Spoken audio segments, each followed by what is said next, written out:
welcome everyone. We're glad you joined us. My name is Brad Rieger, and I have the privilege of moderating this discussion with Father Jim Basic, a longtime priest and theologian.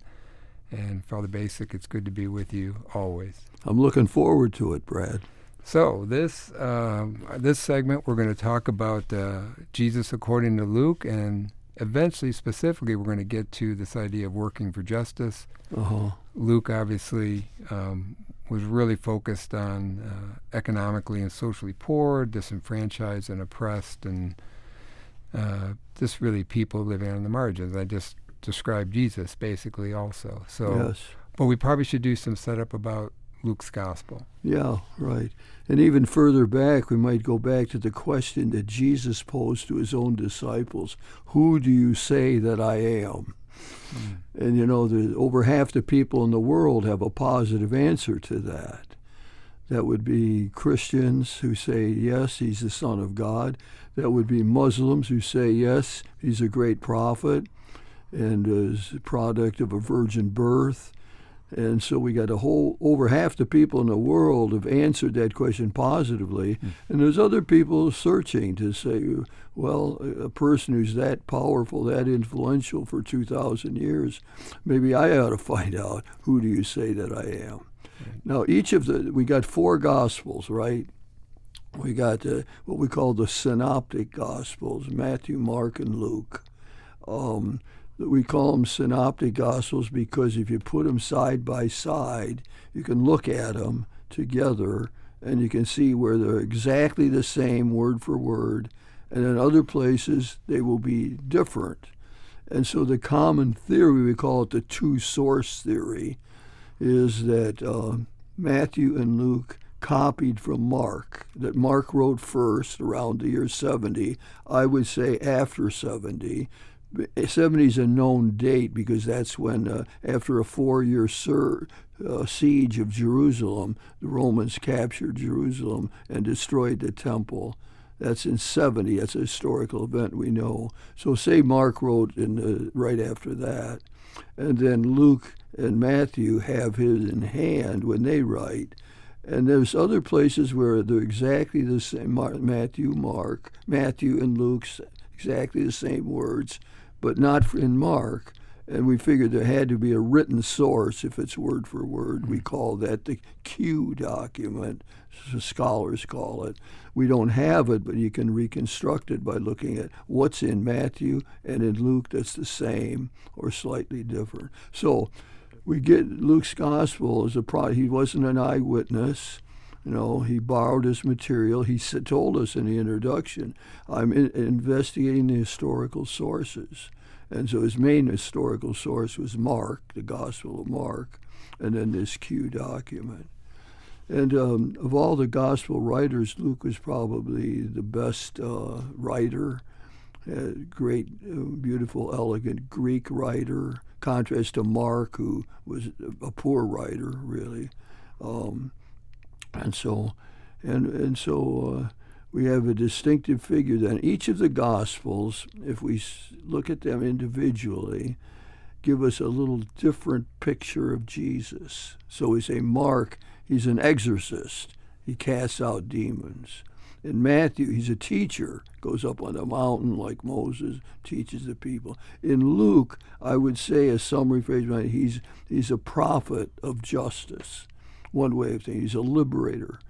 So in the early, when the first sermon that Jesus gives in Luke's gospel, he says he identified himself with the servant who would come, the Son of Man who would come and free the captives and preach the good news to the poor. So that's takes us into what I think is the heart of what we're looking at here.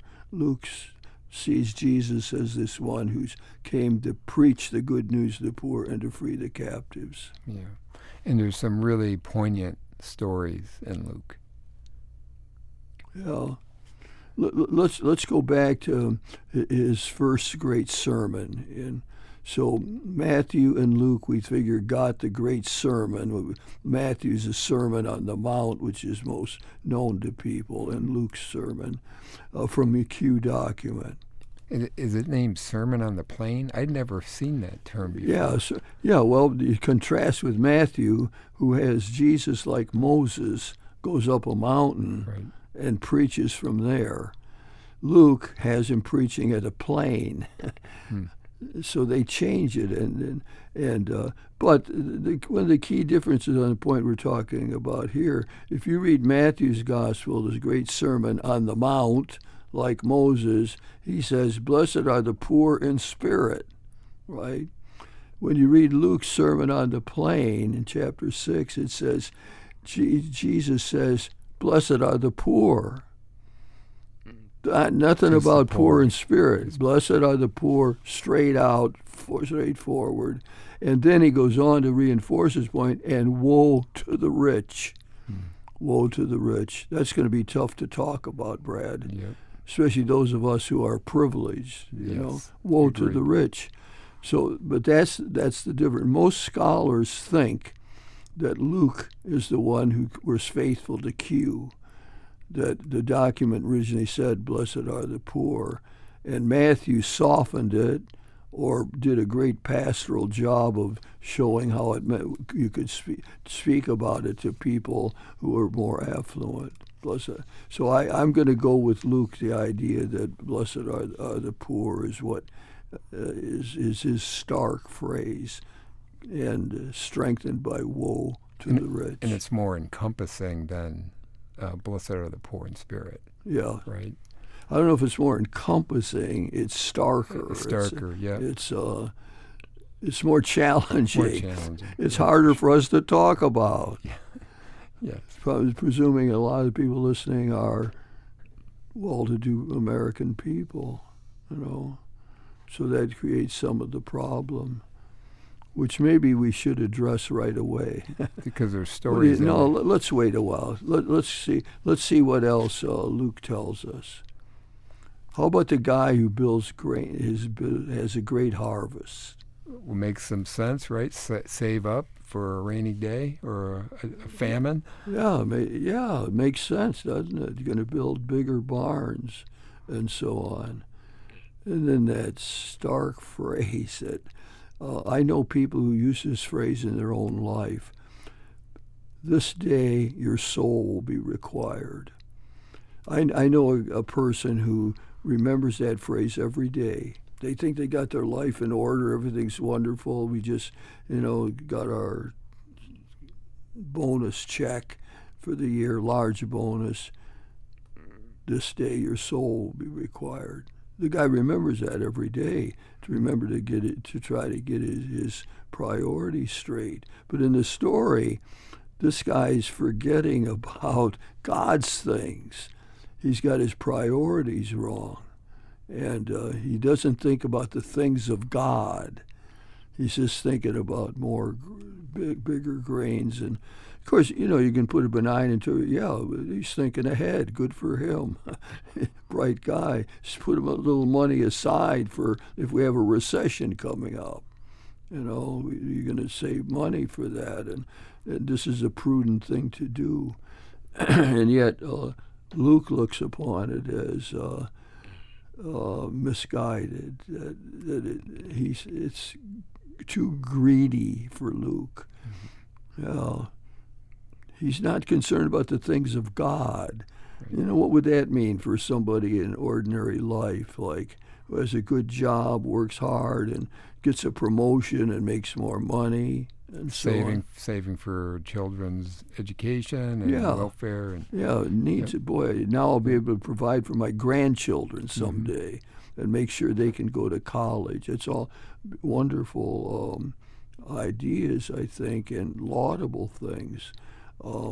And you can put a positive spin on it, but in Luke's story of it, he puts a negative spin on it. The guy got his priorities wrong, and he acted in a greedy way. And then there's also the parable of the rich fool. That's the rich fool. That's the rich fool? Yeah, he was foolish, yeah. One's life does not consist of possessions. Yeah. Yeah. Right. Yeah.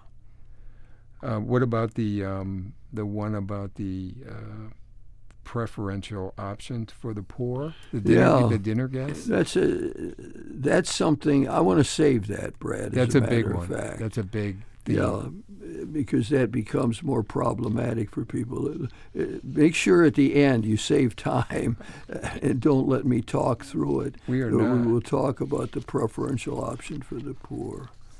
What other stories? What about Lazarus and the rich man?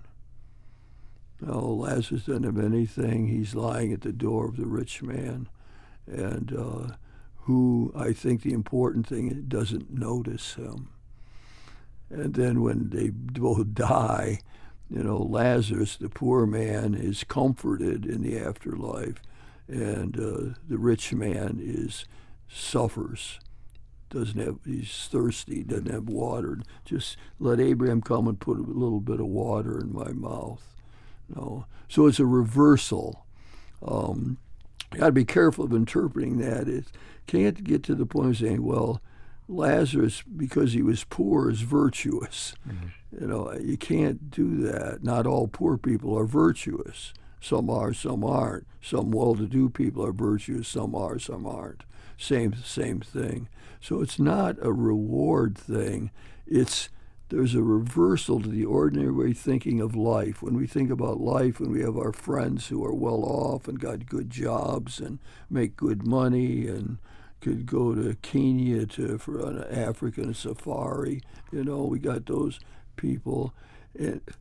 But it's not the last word. In other words, the way our eyes perceive social strata, it's like in India, you got the untouchables. Mm-hmm. That's a terrible system. I mean, it looks down on people. And one of the things Luke is telling us here is it's not like it appears. There might be other things going on, with the wealthy and with the poor. But Lazarus is happy now in heaven. One of the quotes in the Bible that is attributed to Jesus says, "For it to be easier for a camel to pass through the eye of a needle than for a rich person to enter the kingdom of God." Now, talk about a metaphor or a visual. Really. I mean, that's a tough one. One of the things I'm struggling with here and talking about is people. I know people who would not come to church when they knew some of those parables were going to be told by Luke. They didn't want to be subjected to it. They didn't want a sermon say, "Yeah, you're one of those wealthy guys. You're going to go to hell." So when you were preaching, yeah, how was the body language on some of those sermons? Could you tell it was? Well, yes, and I would usually play to it, just like I'm trying to do now. Yeah. I'd usually recognize it. Some of it, let's see how we heard this. Some of people are saying, good, the poor are going to be better. I'm on welfare. Maybe I'll get off welfare. People who are well-to-do are saying, wait a second. I don't want to feel guilty. I don't want to feel guilty about this. I'm not coming to church to feel guilty. And so I would try to say, well, the problem is when people who have money, affluence, power, prestige, don't use it to help other people. That's the problem. The invitation is to say, okay, I'm well off. How could I help other people? I think that's the way I would try to frame. One of the ways I would try to frame it. Yeah. What about Zacchaeus? Zacchaeus, yeah. That's an interesting story. I was talking about a movie about Zacchaeus, and who was going to play Zacchaeus? I had Danny DeVito. That's a good visual. as playing Zacchaeus. So Zacchaeus is short in stature, not tall. He wasn't potential for the NBA. Point guard, maybe. Yeah, really. So here's Danny DeVito. He's a tax collector, hated among the Jewish people. So we got the socio-political situation. Rome is occupying the land. They're in charge. they have a threefold taxation on ordinary people like Jesus and Mary and Joseph. There's a temple tax. There's the Romans taking theirs off the top. And then they had Quisling type people, Second World War metaphor, Quislings, French, people who collaborated with the Romans and to their own gain. I mean, that was the situation. So who did the Jews hate most? The Quislings, the tax collectors, most terrible people, because not only are they collaborating with the Roman occupying power, but they're skimming off for themselves. And that's what Zacchaeus was doing. So Jesus coming by, and Danny DeVito climbs up in a tree so he can see him coming. And Jesus spots him up in a tree and says, Zacchaeus, I'm coming to your house for dinner tonight. What? People, you're going to that terrible person's, the collaborator's house? You can't do that.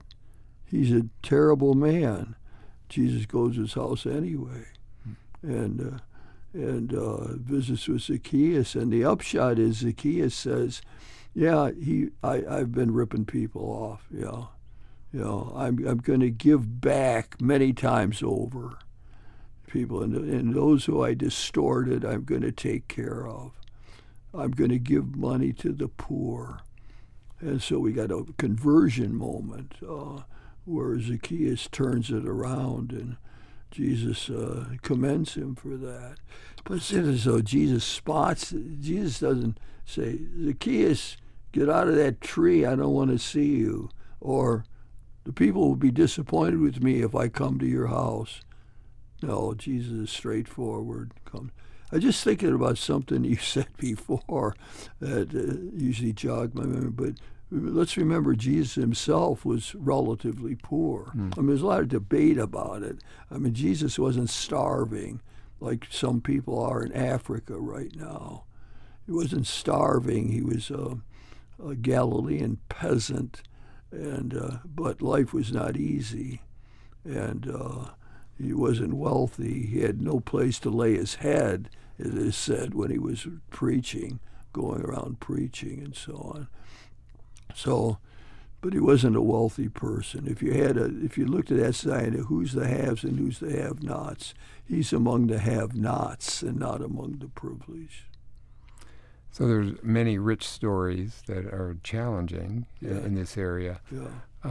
Let's take it to a present day with Pope Francis, who follows Jesus' path and is really tuned in to the poor. It's wonderful. I mean, it's nice for us Catholics to have the head of our church be such a wonderful role model. So he lives a simple life himself, right? He didn't wear the ermine cape when he came out for the first time to present himself. He doesn't move into the apostolic palace where all the other popes have lived. He moves into a guest house. And in the guest house, he's got his own small apartment and so on. Simple life, yeah.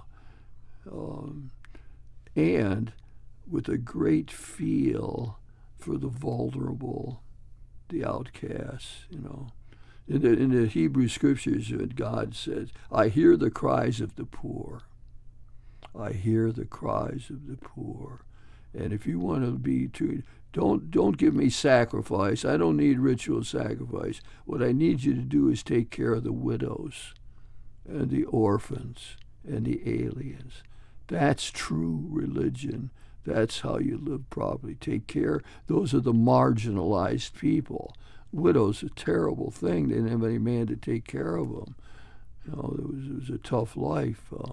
And the orphans and the aliens, the estranged ones. So, So Francis is serious about that. He has an innate feel for the poor and the vulnerable, and he will say it over and over. And there was a document, The Joy of the Gospel, where income inequality was addressed. Yeah. Again, challenging. Yeah. you want to get into trouble with people, Yeah, let's go with that. Redistribution of wealth typically doesn't resonate, right? Yeah. It's he actually said in that encyclical that inequality is the root of all social evils. And it gets very difficult to explain or whatever, but let me try to do it by saying that Francis is from Latin America, okay? Grew up in Argentina. He was a bishop in Argentina. He was very influenced by what we call the theology of liberation, which developed the idea of the preferential option for the poor. So he was in on the ground floor of that theological development. And the great stress in that, Jesus was the liberator of captives. Like he said in chapter 4 of Luke, I came to free the captives. And they took that seriously. And they developed, in modern terms, this whole idea of the preferential option for the poor. Now, we got to say what that doesn't mean, okay? That doesn't mean God loves poor people more than rich people. No. It doesn't mean that poor people are automatically virtuous. It doesn't mean that people who are well off should take a patronizing attitude towards the poor, like I got this and I will dole out this bit of money for people and so on. It does not mean any of those things.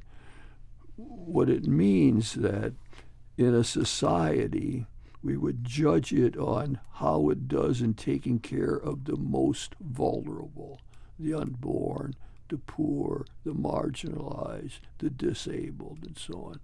That in a society, when we got trouble, COVID comes, the well-off do well.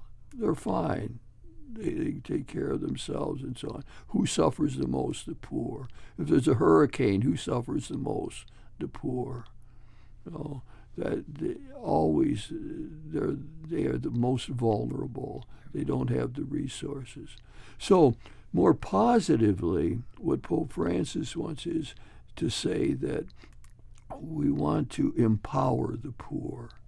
We don't want to straighten the poorest people out, tell them what to do. He likes to say, accompany them. That's one of his favorite words, accompany them. Walk with them. Be with them. Try to empower them. The great thing is so that they can take hold of their own lives, so they can be active in their own behalf. So we can't tell them what to do. We have to try to set up a situation where we will walk with them, where we will support them in their efforts to be active agents for their own life. That's more what the preferential option of the poor is trying to do. And so an important part of that is that we can learn from the poor. France is really big on it. Listen to the poor, and you might learn something. Well, our students, we used to send students on trips to Haiti or something, and then they would come, we would pray with them before they went and told them to be open to the people and so on. When they come back, we had what we called theological reflections, and then in that it's like, what did you learn? What did you learn from those poor people? And even harder questions, why are they poor in Haiti? Why are people poor in Haiti? So that method is a way of exercising the preferential option for the poor. Listen to them, try to learn from them, walk with them, and we can do that in ordinary life. And so that's probably the biggest takeaway from Luke's gospel and this idea of working for justice. Yeah. Then you got the question, well, okay, what does that mean for us today, doesn't it? Do we have time for that? We do. Yeah. Well, what are we going to do about that? First of all, I'd say for the well-to-do to come to church, don't feel guilty. Not going to get anything done by feeling guilty. This is not demeaning the rich to talk about Luke's sermon on the plain. Blessed are the poor and woe to the rich. Let's see. Maybe it's encouragement to not take for granted what we have. How about that?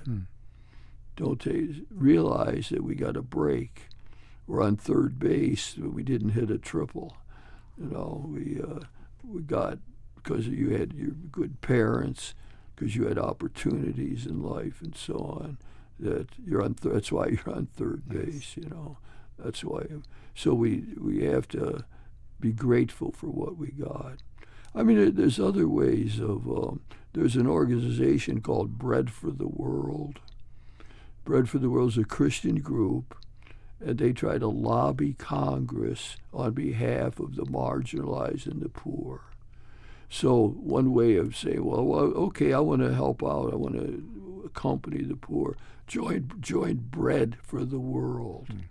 And then you can multiply your voice, because sometimes they've gotten legislation passed in Congress that will do more than any money you could ever give. Because now there's legislation in place that will help poor people in our country. So that would be one concrete way, I would say, of, some people might want to, they give gifts to people at Christmas time, which is a nice thing to do for poor families, but maybe they would stay in touch with them throughout the year. Visit with them, talk with them, try to accompany them, to use the Pope's words, and so on. There's another good thing we do in the Catholic Church that I am proud of, and we should stress. We have the Catholic Campaign for Human Development.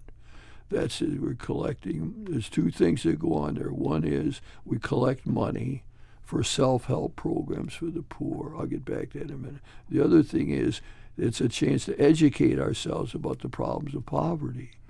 I mean, how can we have this much poverty in our own country? People living below the poverty line, a high percentage of black people, high percentage of Hispanics, too many whites living below the poverty line in this affluent country. So we're educating ourselves, well, why is that? What can we do about it? But the Campaign for Human Development says we want to help. We don't want to give a handout to the poor. We don't want a handout. We're going to give them a way out. Give the poor a way out. In other words, a great example would be a small group in a neighborhood who want to start a community center for the kids after school, where they could come and learn and be out of trouble and so on. That's a way out. It's empowering people. So that would be another way that ordinary people could support. I always, if people ask me, well, I want to give my money to charity, what's a good charity? Often, Campaign for Human Development. It's too underplayed. It doesn't get enough publicity, but it does a lot. They have hundreds of programs. People have to apply for it and show how they're going to run it, and they have to run it themselves. It embodies all those principles of a preferential option for the poor in a concrete way, and a lot of people benefited from it. Yeah. Well, this has been a challenging conversation, but you've offered a lot of different perspectives that spurs reflection. So thank you for that. Yeah, let's hope. So what's our takeaway? Read Luke's gospel. He's a prophet of justice, right? He's told wonderful stories that help us to get our heads straight about wealth and so on. He helps us to deal with the inequalities in our own culture, and to see concrete ways that we could be actually helpful. Bread for the World and our whole Catholic Campaign for Human Development. Go for it. Go for it. Well said. Thank you, Father Basin.